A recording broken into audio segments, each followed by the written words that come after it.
I told you in the previous lecture that lipids are water insoluble compounds, and most lipids are fatty acids or esters of fatty acids. They are soluble in non-polar solvents like petroleum, ether, benzene, and chloroform.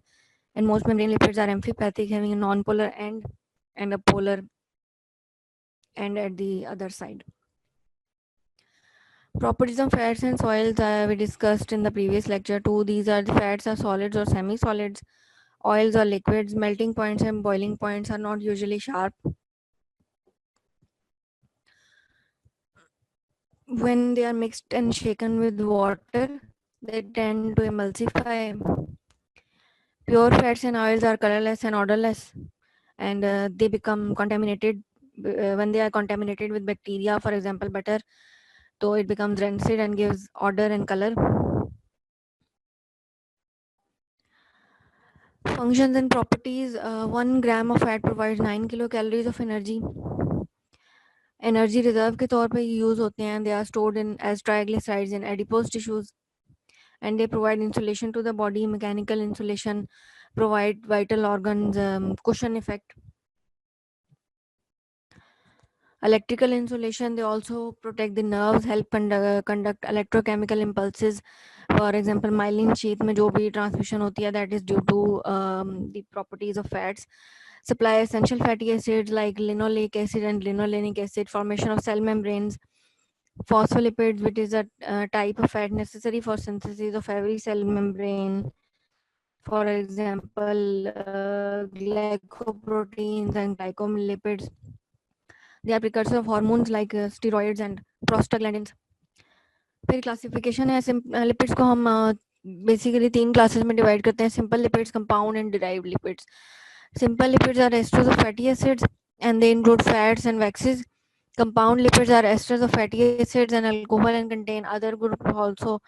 And derived lipids are composed of hydrocarbon ring and a long hydrocarbon chain. Simple lipids include fats and waxes, which are esters of fatty acids with various alcohols.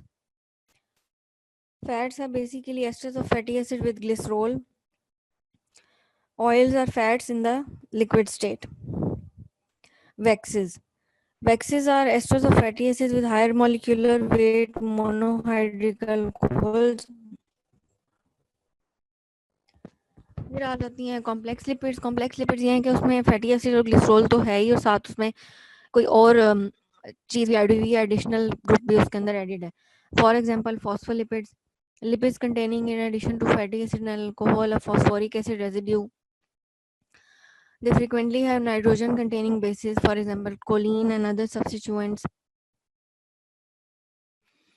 For example sphingofospholipids में they contain sphingosine which contains an amino group.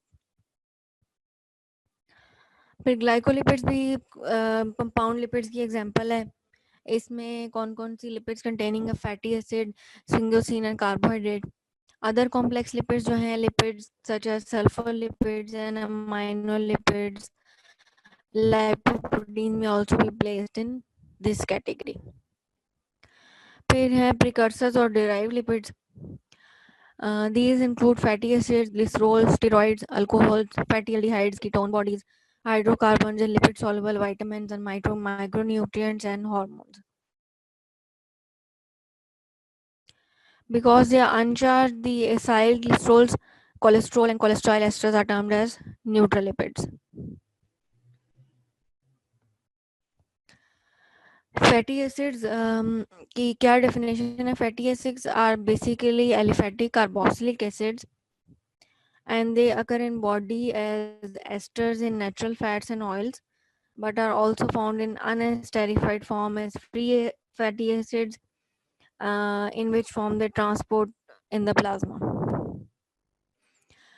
जितने भी fatty acids natural fats में present होते हैं, they contain an even number of carbon atoms. The chain में बी saturated और unsaturated. Fatty acids को हम नेम किस तरह करते हैं? दी कोरेस्पॉन्डिंग हाइड्रोकार्बन्स के साथ जो है वो हम जितने नंबर ऑफ कार्बन एटम्स होते हैं वो हम लगा देते हैं. Saturated acids end in enoic, for example octanoic acid, and unsaturated acids with double bond end in enoic. For example octadenoic acid, oleic acid. Carbon atoms are number from carboxyl group के carbon से हम carbon number 1 लेते हैं. The carbon atoms adjacent to the carboxyl group are known as the alpha, beta and gamma carbon. And जो terminal group जो methyl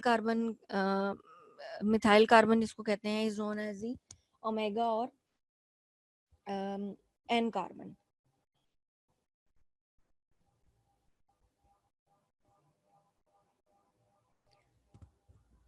As we discussed previously, saturated fatty acids have no double bonds in them. Um,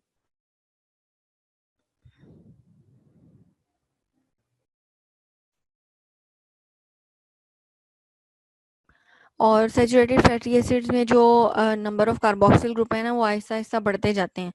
पहले वो कम होते हैं, फिर Aahista Aahista higher members of series में जो है वो कार्बोक्सिल ग्रुप जो है वो प्रोग्रेसिवली ऐड होते जाते हैं. फॉर एग्जांपल वैक्सीज के अंदर.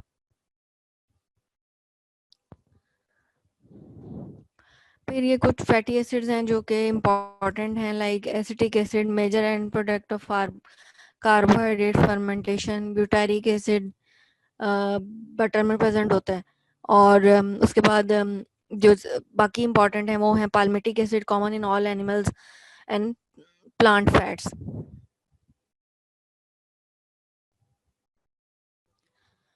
अनसैचुरेटेड फैटी एसिड्स कौन कौन से हैं इसमें? सम कंटेन वन डबल बॉन्ड और अदर कंटेन वन और more than one double bond. इसमें आ जाते हैं mono unsaturated fatty acids containing one double bond, polyunsaturated fatty acids containing two or more double bonds, or eicosanoids. These compounds are derived from 20 carbon polyenoic fatty acids, and they comprise the prostanoids, leukotrienes, and lipoxygens. Prostanoids include prostaglandins, prostacyclins, and thromboxans.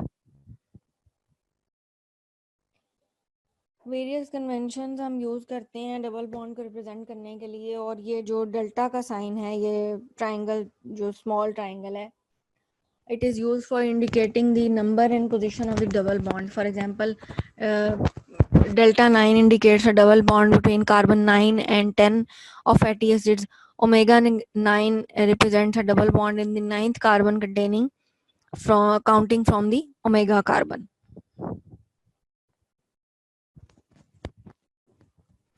Double bond जितने भी fatty acids के अंदर हैं, they have a cis configuration. Most naturally occurring fatty acids जो हैं उसमें even number of carbon atoms हैं. Some fatty acids and their common names जो कि इंपॉर्टेंट हैं इसमें हैं myristic acid, palmitic acid and stearic acid. Oleic acid जो है उसमें 18 कार्बन एटम्स है. Linoleic acid, alpha linolenic acid, arachidonic acid, pentaenoic acid, omega 3. ये जो है सारे ये कुछ इंपॉर्टेंट फैटी एसिड्स हैं. इसमें आपको एसेंशियल फैटी एसिड्स के तो लाजमी नाम आने चाहिए.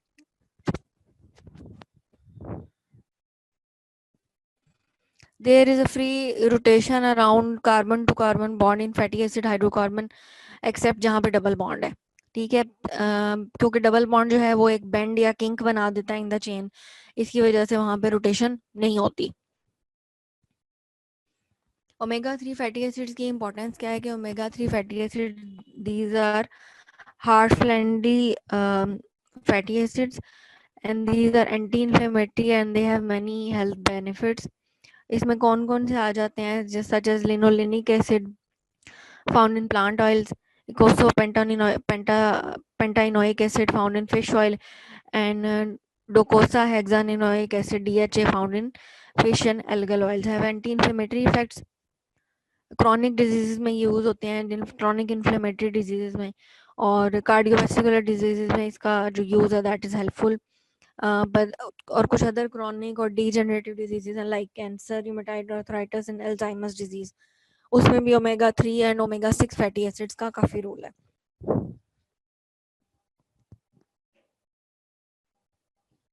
फैटी एसिड्स के रिएक्शंस मैंने आपको बताए थे उस दिन के. ये फैटी एसिड्स जो हैं when they react with basis they form soaps.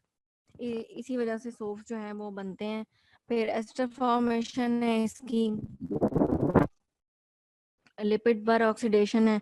Lipid पर ऑक्सीडेशन ये है कि fatty acids when they are combined with free radicals produced in the body, they become peroxides, and they tend to accumulate in larger vessels and block the vessels. तो lipid पर oxidation की वजह से ही कार्डियोमैस्कुलर disease होती हैं और उसी की वजह से हार्ट अटैक्स और इस तरह की प्रॉब्लम्स होती हैं। फिर जो कुछ लैब मेथड्स हैं जिससे हम लिपिड्स को एवेल्युएट करते हैं वो है saponification number, iodine value, free fatty acids, acetyl number और रिक्टर मेसल नंबर और HPLC for more precise analysis. HPLC is high performance liquid chromatography, जिससे हम लिपिड्स को एवेल्युएट कर सकते हैं। आपको जो छोटी छोटी डेफिनेशन है इसमें आयोडीन नंबर और सपोनिफिकेशन नंबर का पता होना चाहिए, ये आपके लिए इंपॉर्टेंट है। Saponification number gives the clue as the average size of fatty acids in a given sample of fat.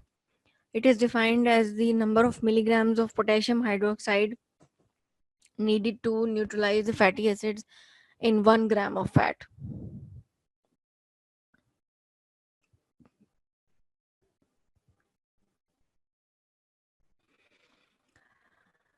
Butter, for example, has large proportion of short fatty acids and it has a saponification number of 220 to 230.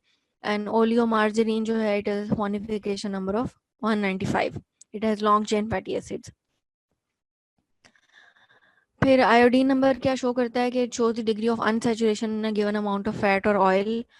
The iodine number is the number of grams of iodine absorbed by 100 grams of fat. For example, olive oil का iodine number is 79 to 188, and it is frequently used to determine the adulteration or the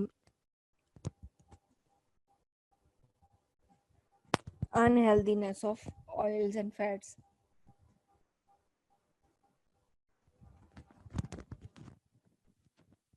Acetyl number is the number of milligrams of potassium hydroxide which is needed to neutralize the acetylated fat. For example, castor oil का 146 to 160 150 है, olive oil का 10.5 है.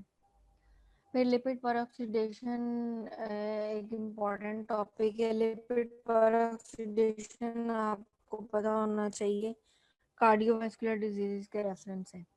Living cells में क्या होता है कि lipids undergo oxidation to produce peroxides and free radicals. Peroxidation of lipids when they are exposed to oxygen is responsible not only for deterioration of food rancidity but also for damage of tissues in vivo, where it can cause cancer, inflammatory diseases, atherosclerosis, and aging. Our body cells contain antioxidants such as vitamin E, urate, and superoxide dismutase to prevent in vivo lipid peroxidation. Antioxidants क्यों लेने चाहिए हमें diet में, like vitamin E and सब्जियों के अंदर जो minerals होते हैं, विटामिन होते हैं, ये सारे हमें क्यों लेने चाहिए? बिकॉज वो क्या करते हैं कि जो लिपिड की पेरोक्सिडेशन है या जो लिपिड की हार्मफुल इफेक्ट्स हैं बॉडी के अंदर, उसको काउंटरएक्ट करते हैं. लिपिड्स के जो भी हार्मफुल इफेक्ट्स बॉडी में प्रोड्यूस होते हैं वो किस वजह से प्रोड्यूस होते हैं कि लिपिड्स के जब ऑक्सीडेशन हो जाती है तो they tend to produce free radicals, और free radicals have unpaired electrons which make them highly reactive. और वो क्या करते हैं,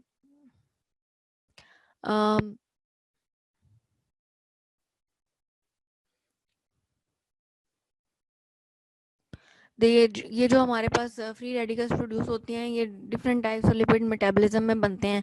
लाइक पेरोक्साइड फॉर्मेशन में 7 फ्री रेडिकल्स भी बनते हैं, और पॉली अनसैचुरेटेड फैटी एसिड्स की जब मिथाइलिन बॉन्ड इंटरप्ट होता है तो उसमें भी रिएक्टिव ऑक्सीजन स्पीशीज और फ्री रेडिकल्स बनते हैं. Lipid peroxidation is basically a chain reaction with a continuous supply of reactive oxygen species that initiate further peroxidation, and it has a potential devastating effects on the human body. इसके 3 steps होते हैं: initiation, propagation and termination.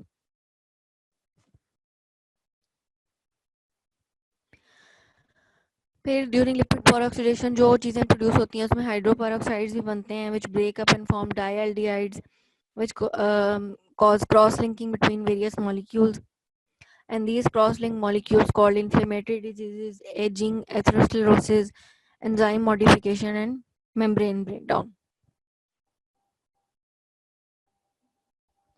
Reactions आप लोगों को करने की ज़रूरत नहीं है, और सिर्फ आपको पता होना चाहिए कि लिपिड पर ऑक्सीडेशन होती क्या है। ये जो मैंने आपको एंटीऑक्सीडेंट्स की बात बताई कि लिपिड पर ऑक्सीडेशन को कम करने के लिए क्या चीज़ एडवाइस करते हैं कि एंटीऑक्सीडेंट्स लेने चाहिए।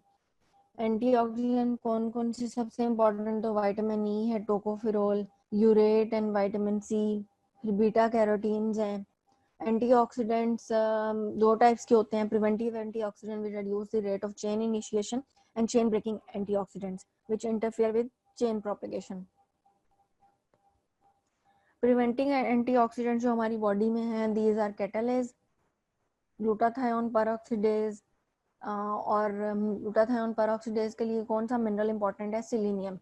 दैट इज़ वाई हम कहते हैं कि सिलीनियम को अपनी बॉडी में ज़रूर इंक्लूड करना चाहिए। और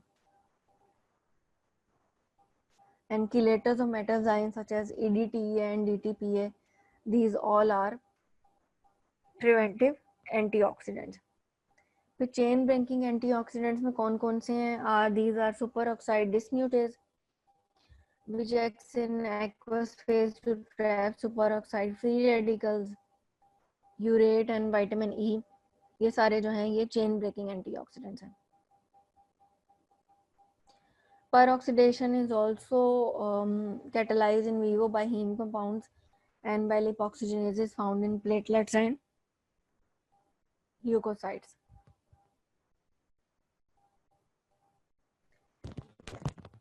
Phospholipids जो हैं, phospholipids क्या चीज़ है? Phospholipids are generally composed of fatty acids, a nitrogenous base and phosphoric acid. और इसके साथ इसके अंदर क्या होता है, glycerol, inositol and sphingosine. So they are basically very complex compounds.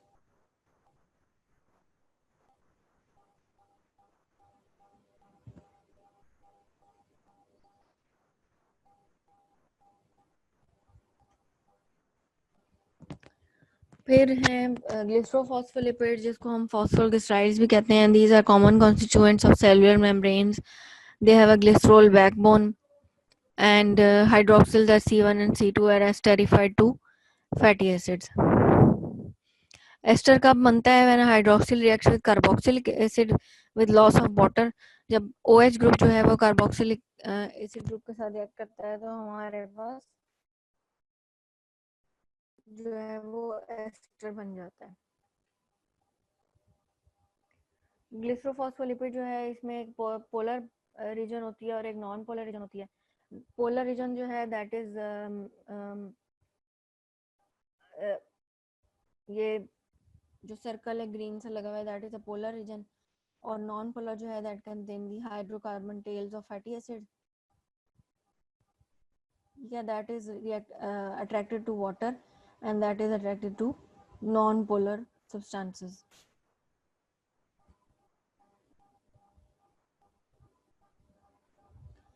बहुत सारे फॉस्फोलिपिड जो हैं उसमें जो हमारे पास फॉस्फोरिक एसिड है, it is esterified to serine, choline, ethanolamine और ग्लिसरॉल और आइनोसाइटोल.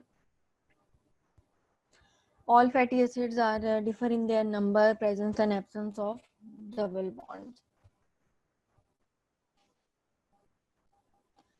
फिर एक सब्सटेंस है फॉस्फेटिडेट.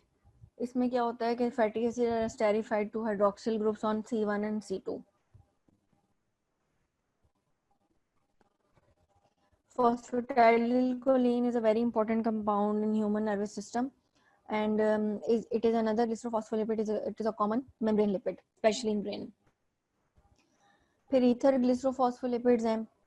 They possess an ether linkage instead of an acyl group and this is present in, आप सिर्फ इनके नाम याद रखें, प्लाज्मेलोजेंस में और प्लेटलेट एक्टिवेटिंग फैक्टर के अंदर होती हैं.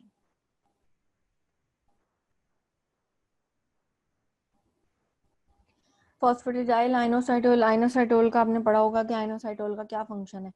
आइनोसाइटोल का जो फॉस्फेटिडाइल आइनोसाइटोल का फंक्शन आपको पता होना चाहिए कि it has a role in cell signalling और ये मेम्ब्रेन लिपिड्स के अंदर प्रेजेंट होता है। फिर कार्डियोलिपिड्स हैं। कार्डियोलिपिड्स जो हैं these are used as a serological और antigenic markers against many autoimmune diseases,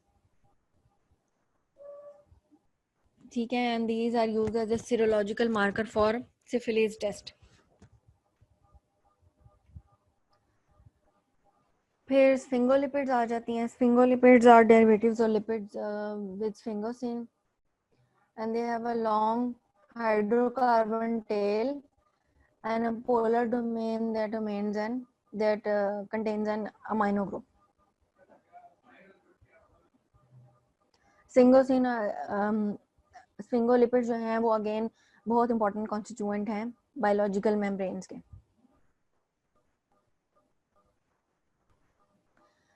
फिर सेरामाइड्स किस तरह से बनते हैं? सेरामाइड्स जो हैं वो वाइवा में काफ़ी पूछे जाते हैं। The amino group of sphingosine can form an amide bond with the fatty acid carboxyl to yield a ceramide. ठीक है, स्फिंगोसिन का जो अमाइड ग्रुप है ना वो जब रिएक्ट करता है carboxyl group of fatty acids के साथ तो वहां पे हमारे पास सेरामाइड्स बनते हैं।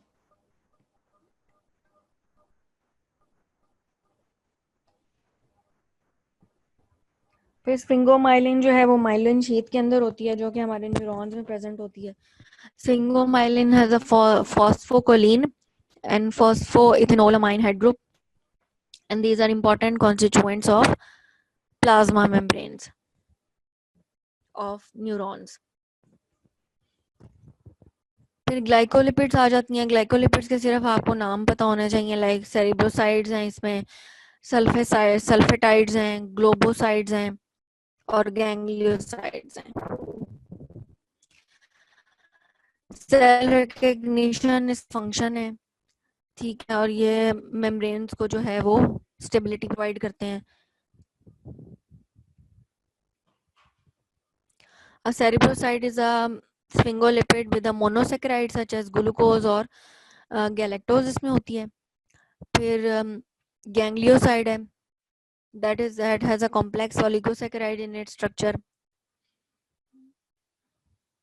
और इसकी चेन्स जो हैं गैंग्लियोसाइड की वो मेम्ब्रेन से बाहर निकली हुई होती हैं और इसके अंदर एसिडिक शुगर भी होती है लाइक सियालिक एसिड।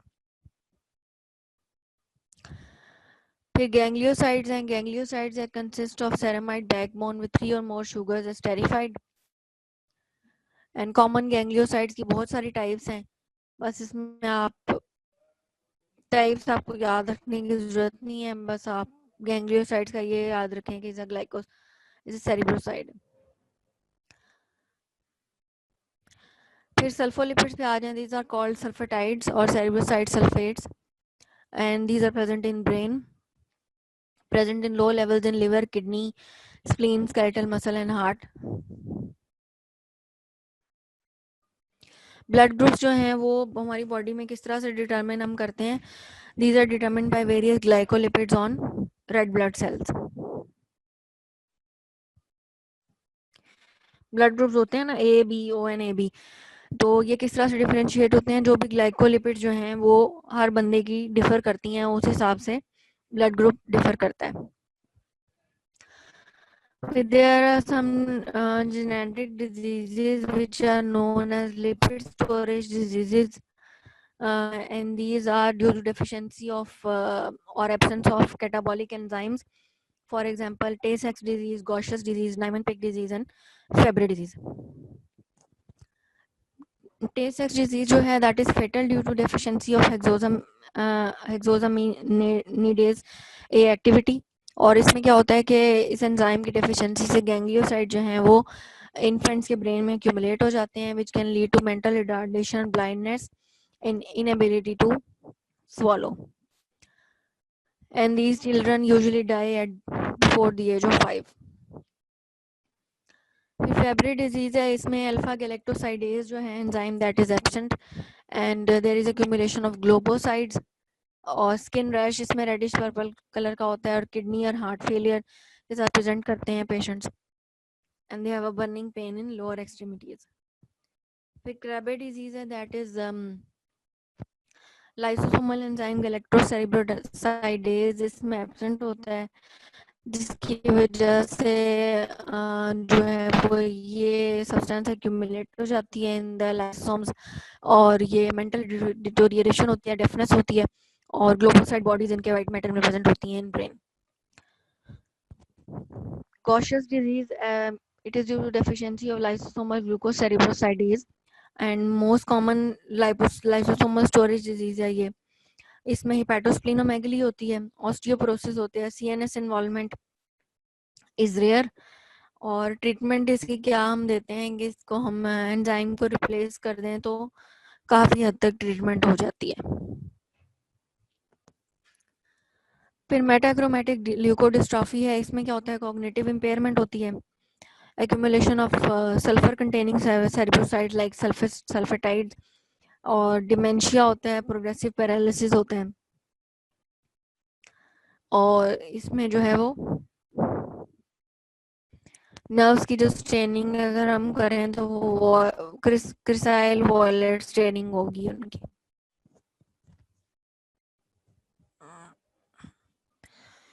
फिर गैंग्लियोसाइडोसिस है, deficiency of GM1 ganglioside B galactosidase.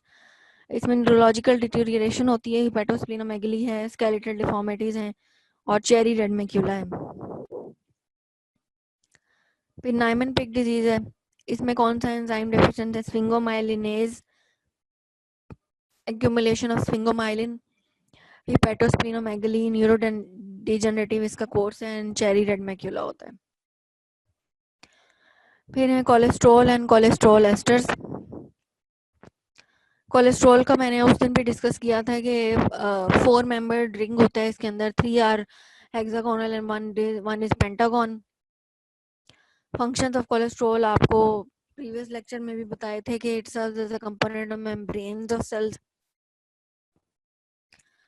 and it is a precursor of steroid hormones and bile acids, and it is involved in the transport and storage of lipids in the form of cholesterol esters. Cholesterol जो है, it is a significant constituent of many tissues, particularly important in nervous tissue. It is a major constituent of plasma membrane and of plasma lipoproteins. It is often found as cholesterol esters, जहाँ पे जो position 3 पे जो hydroxyl group है, that is esterified with long chain fatty acid. It occurs in animals but not in plants or bacteria.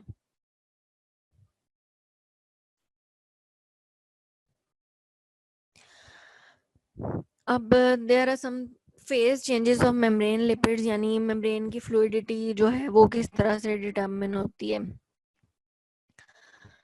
Cholesterol is abundant in membranes such as plasma membrane that include many lipids with long chain saturated fatty acids. अगर cholesterol ना होता तो ये membrane जो है they would have crystallize at physiological temperatures. So that is why cholesterol जो है वो बहुत इंपॉर्टेंट है. अब इनर माइटोकॉन्ड्रियल मेम्ब्रेन जो है that lakhs cholesterol but includes many phospholipids whose fatty acids have one or more double bonds which lower the melting point to below the physiological temperature. तो cholesterol जो है वो इसलिए इम्पोर्टेंट है.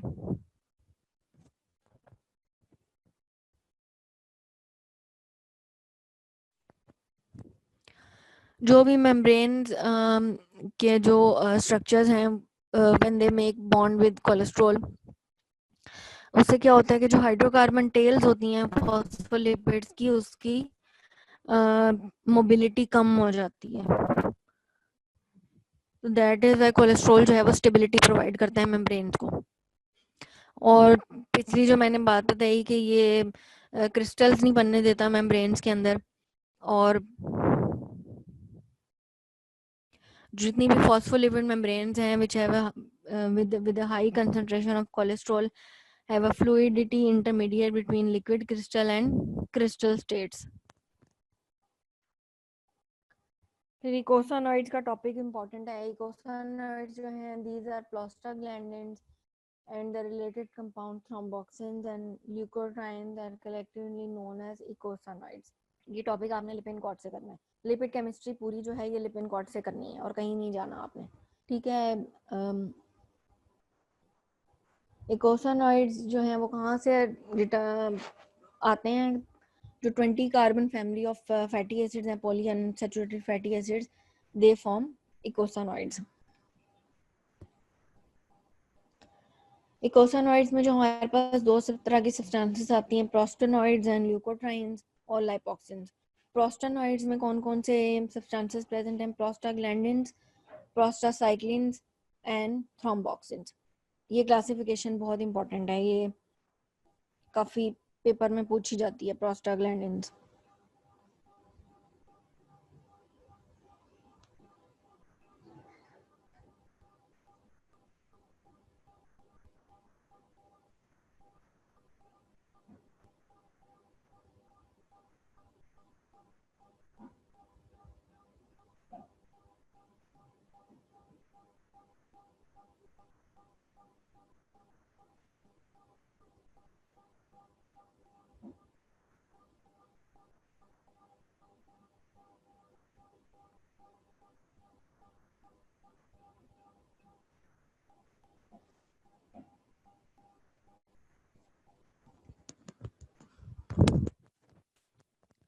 Prostaglandins and other eicosanoids, for example, prostanoids are local hormones, and these are unstable structures and key mediators of inflammation.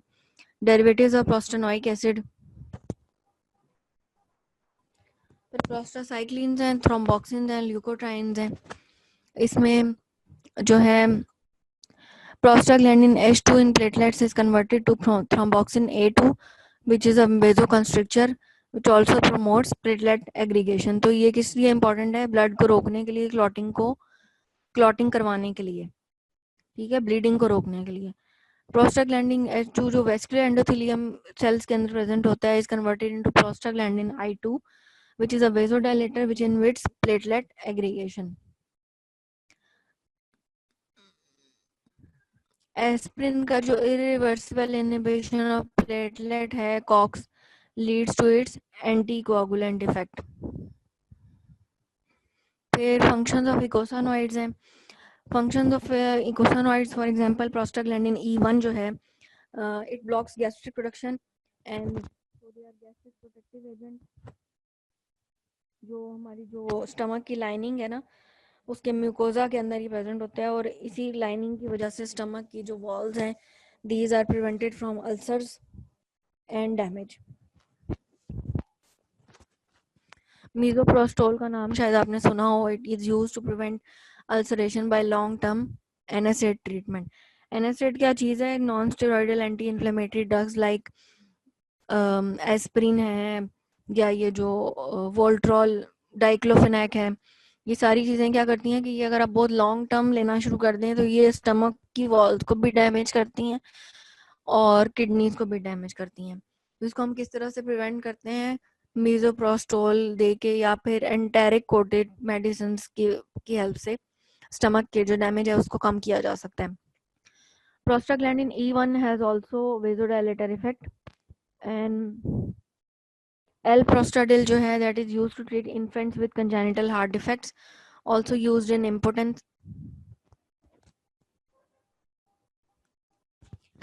फिर prostaglandin F2 alpha, it causes constriction of the uterus and induces abortions, and prostaglandin E2 is applied locally to help induce labor at term.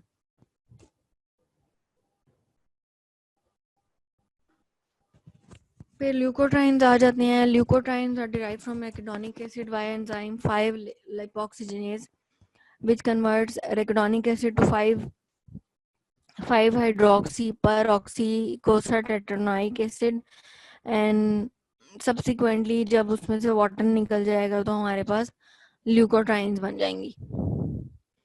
Leukotriene different types की हैं. Leukotriene B4, it is a potent chemo attractant and mediator of hyperalgesia, growth factor for keratinocytes. फिर leukotriene C4 है, that contracts lung smooth vessels, promotes capillary leakage. Leukotriene D4 है, it contracts smooth muscles and lung airway की hyper activity ये करवाता है और वेजोकंस्ट्रिक्शन होती है इसकी वजह से. ल्यूकोट्राइन E4 है, that is that also acts like leukotriene D4, but it has its potency is less as compared to D4.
Okay जी, लाइपोप्रोटीन्स ये फुल टॉपिक आप लोगों ने लिपिन कोड से करना है एज इट इज जैसा उसमें लिखा हुआ है. Lipoproteins are basically spherical particles with a hydrophobic core जिसके अंदर ट्राइग्लिसराइड्स और एस्टेरिफाइड कोलेस्ट्रॉल होता है और उसकी सरफेस पे एपोलाइपोप्रोटीन्स होती हैं लाइक एपो बी 48 B100 और एपो A1 भी होती है, apo C2 and apo E. Classified on the basis of density and electrophoretic mobility, for example VLDL, LDL, IDL, HDL and lipoprotein A.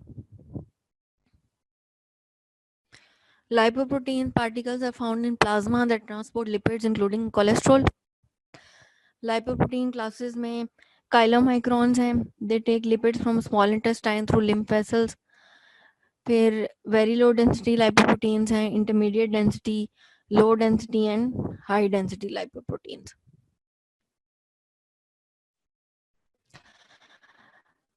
फिर there is another class of lipids that is terpenes. These are simple lipids but lack fatty acid component. ये आपको सिर्फ इसकी definition आनी चाहिए, बाकी आप लोगों के रहने दो.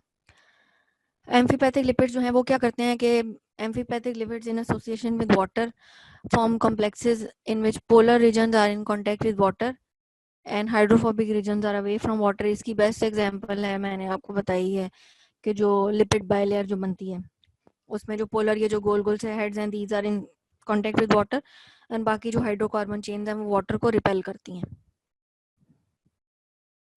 मेम्ब्रेन फ्लूइडिटी किस तरह से डिटरमिन होती है? Membrane fluidity is due to the cholesterol और membrane fluidity interior of a lipid bilayer is usually highly fluid. Liquid state में क्या होता है कि the hydrocarbon chains of phospholipids are disordered and in constant motion.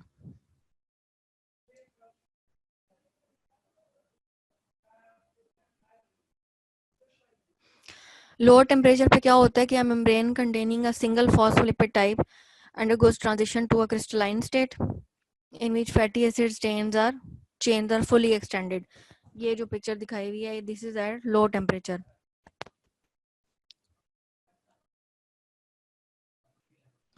जो fatty acid chain में kinks होते हैं due to cis double bonds interfere with packing in the crystalline state and lower the phase transition temperature.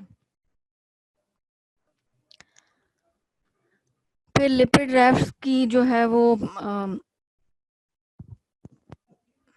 कभी कभी पूछ लिया जाता है या these are complex sphingolipids tend to separate out from glycerophospholipids and they are localized with cholesterol in membrane domains. ठीक है, they are resistant to detergent solubilization and basically ये मेम्ब्रेन के जो थोड़े से थिकर एरियाज होते हैं ना उसके अंदर लिपिड ड्राफ्ट्स प्रेजेंट होते हैं और ये क्या करते हैं कि मेम्ब्रेन को ज़्यादा एक्सटेंशन प्रोवाइड करते हैं लिपिड ड्राफ्ट्स की वजह से.